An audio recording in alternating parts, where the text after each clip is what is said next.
2024 లేదా 25లో డిగ్రీ లేదా బీటెక్ చదివారా? సాఫ్ట్‌వేర్ జాబ్ కోసం ఎదురు చూస్తున్నారా? అయితే కోడ్‌జ్ఞాన్ 100 డేస్ కోర్సులో చేరండి. జాబ్ సాధించండి. నమస్తే సాయిరామ్ గారు. నమస్తే అండి. చాలా మంది స్టూడెంట్స్‌తో మనం ఇంటరాక్ట్ అయినప్పుడు కొంతమంది ఎక్స్‌పీరియన్సెస్ వింటూ ఉంటాం సార్. అవును. సర్వసాధారణంగానే. పేరెంట్స్ మాట్లాడినప్పుడు కూడా పేరెంట్స్ మీట్‌లోనే ఎక్కడో నేను ఈ క్వెషన్ విన్నాను. రెజ్యూమ్‌లో ఏం చూసి అసలు ఇంటర్వ్యూకి కూడా పిలవట్లేదు. అంటే ఆ రిజెక్షన్ ఎందుకు జరుగుతుంది? రెజ్యూమ్‌లో ఏం పెట్టకూడదు అని అడుగుతున్నారు. దేనివల్ల రిజెక్ట్ అవుతున్నారు సార్ అసలు? చాలా మంది స్టూడెంట్స్ నాతో ఇంటరాక్ట్ అయినప్పుడు కూడా మ్. సేమ్ సార్ మేము ఇంటర్వ్యూస్కి అప్లై చేస్తున్నాము కానీ మాకు కాల్ రావట్లేదు అని చెప్పి అంటారు. అసలు ఇంటర్వ్యూకే పిలవట్లేదు. కౌన్సిలింగ్ టైంలో చాలా మంది అంటే ఇక్కడ పాయింట్ ఏంటంటే వీళ్ళు జనరిక్ పాయింట్స్ మెన్షన్ చేస్తారు. జనరిక్ పాయింట్స్ ఎక్కడి నుంచి వస్తాయి? చాట్ జీపీటీ లేకపోతే ఎవరో ఒక రెజ్యూమ్ బిల్డ్ చేస్తే దాన్నే అందరూ కాపీ చేయటము, ఇట్లా చేయటం వల్ల generic point looking for a challenging position in a big company అని చెప్పి ఇట్లా రాస్తూ ఉంటారు. ఇప్పుడు మనం ఏపీ తెలంగాణ తీసుకుంటే 12 lakh students every year pass out అవుతున్నారండి. బోత్ ఇంజనీరింగ్ అండ్ డిగ్రీ కలిపి 12 lakh స్టూడెంట్స్ పాస్ అవుట్ అవుతున్నారు. ఒక జాబ్ పోస్ట్ పెడితే మనం చాలా వీడియోస్ చూసాం. మాదాపూర్, గచ్చిబౌలి లాంటి చోట కంపెనీస్ అనౌన్స్ చేస్తే ఎంతమంది బయట రోడ్ మీద క్యూలో ఉంటున్నారు. సో ఇంతమందికి టఫ్ కాంపిటీషన్ ఉన్నప్పుడు మీరు అలా జనరిక్ గా రాస్తే రెజ్యూమ్ లో హెచ్ఆర్ ఎందుకు చూస్తాడు? హెచ్ఆర్ కావాల్సింది ఏంది? బెస్ట్ ఫిట్ అయ్యే పర్సన్ కావాలి. సో అన్ని రెజ్యూమ్ జస్ట్ ఆ లైన్ చూసి HR hardly first time review చేసేటప్పుడు ఫ్రెషర్ రెజ్యూమ్ వచ్చినప్పుడు హార్డ్లీ 10 to 15 seconds స్పెండ్ చేస్తాడు. ఆ 10 to 15 secondsకి ముందు సాఫ్ట్వేర్ స్పెండ్ చేస్తాడు టైం. సాఫ్ట్వేర్ ఇప్పుడు మనకి ఏటీఎస్ ట్రాకర్ అని చెప్పి ఒకటి వచ్చింది అనమాట. కంపెనీస్ అన్నీ అదే యూజ్ చేస్తున్నాయి. వాళ్ళు ఇచ్చిన జాబ్ డిస్క్రిప్షన్కి సూట్ అయ్యే స్కిల్ సెట్ గనక వీళ్ళు అప్లై చేసే రెజ్యూమ్లో లేదు అంటే గనక అక్కడే రిజెక్షన్ వస్తుంది. ఎలాంటి మెయిల్స్ కూడా రావు వాళ్ళకి. వీళ్ళు పాపం మెయిల్ వస్తుందేమో అని వెయిట్ చేస్తూ ఉంటారు, కానీ ఎలాంటి మెయిల్ రాదు. అందుకే కొంతమంది స్టూడెంట్స్ ప్రాపర్ గైడెన్స్ లేక 100 కంపెనీస్ 150 కంపెనీస్ అప్లై చేసి సార్ మేము అప్లై చేస్తున్నాం కానీ ఏమి రెస్పాన్స్ రావట్లేదు అంటారు. కానీ అప్లై చేసే రెజ్యూమ్ దానికి సెట్ అవుతుందా లేదా అని ఎవరినైనా గైడ్గా తీసుకొని ఒక మెంటర్తో మాట్లాడటం కానీ అది చేయరు అనమాట. ఓకే, అది ఫస్ట్ పాయింట్.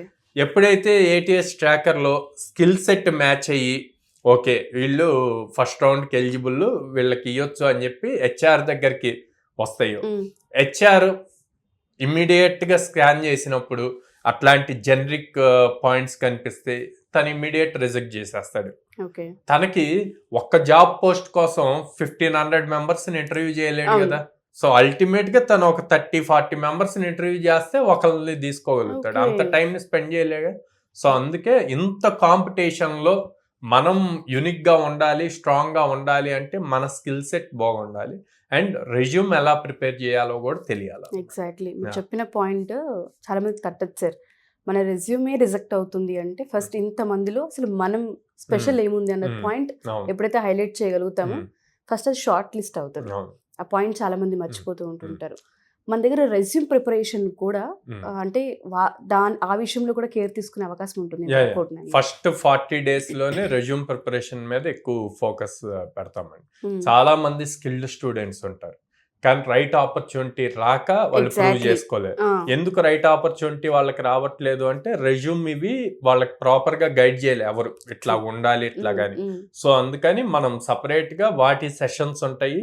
వాటి సెషన్స్ లో మీ రెజ్యూమ్ ఎట్లా ఉండాలి, ఇవి కరెక్ట్ చేసుకోవాలి అని సపరేట్ గా జరుగుతుంది అనమాట. ఓకే, సో స్కిల్ ఉన్నప్పటికీ పర్సంటేజెస్ ఉన్నప్పటికీ కూడా జాబ్ రావట్లేదు అంటే ఫస్ట్ మన రెజ్యూమ్ అనేది మాట్లాడుతూ ఉంటుంది కాబట్టి దాన్ని చెక్ చేయాలి. మీరు ఇంటర్వ్యూ తీసుకున్నారు, అమ్మాయి పేరు స్వర్ణ భార్గవి, 8 LPA వచ్చింది. అమ్మాయి 150+ కంపెనీస్ అప్లై చేసింది మన దగ్గర జాయిన్ అవ్వక ముందు. తర్వాత తను రియలైజ్ అయింది ఎక్కడో నాకు మిస్టేక్ అవుతుంది, అది నేను తెలుసుకోలేకపోతున్నాను అని చెప్పి వాళ్ళ ఫ్రెండ్స్ త్రూ కనెక్ట్ అయ్యి మనకి దగ్గరికి వచ్చి జాయిన్ అయింది. 8 LPA క్రాక్ చేసింది. సో మన దగ్గర ఉన్న కంపెనీస్కి అంటే ఏ విధంగా వీళ్ళని మనం పంపించే అవకాశం ఉంటుంది అంటే ట్రైన్ అయిన తర్వాత ఎన్ని కంపెనీస్తో కోఆర్డినేట్ అయ్యప్ అయ్యి ఉంది, వీళ్ళకి మనం ఏ విధంగా గ్యారంటీ ఇవ్వచ్చు అంటారు స్టూడెంట్స్కి? సో మన దగ్గర ఇది 100 days ప్రోగ్రామ్ ఉంటుందండి. 100 working days. ఫస్ట్ 40 days చాలా స్ట్రాంగ్ గా బేసికల్ గా స్ట్రాంగ్ చేస్తాం, బేసిక్ కాన్సెప్ట్స్ అన్ని స్ట్రాంగ్. 41st డే నుంచి వీళ్ళకి ప్లేస్మెంట్ ఆపర్చునిటీ ఇస్తాం. ఓకే, 40 రోజుల తర్వాత ఆ. నుంచి. Every week minimum 3 guaranteed drives, ఖచ్చితంగా 3 డ్రైవ్స్ ఉంటాయి. ఓకే. ఓకే, వీళ్ళు 40 డేస్ కనుక స్ట్రాంగ్ గా నేర్చుకుంటే త్వరగా జాబ్ క్రాక్ చేయగలుగుతారు. ఓకే. కోడినేమ్ దాదాపు 800+ కంపెనీస్ తో Companies తో. అసోసియేట్ అయి ఉండటం వల్ల ఆ డ్రైవ్స్ అందరూ బయట జాబ్స్ లేవు అనుకుంటున్నారు, కానీ మనం ఎవ్రీ వీక్ 3 డ్రైవ్స్ ఇస్తున్నాం. ఓకే. అంటే మంత్ కి దాదాపు 12 కంపెనీస్ మినిమం వస్తున్నాయి అన్నమాట. సో ఈజీగా వాళ్ళకి క్రాక్ చేయడానికి ఒక స్కోప్ అక్కడే దొరుకుతూ ఉంది. Yeah. Thank you sir, thank you so much. Thank you.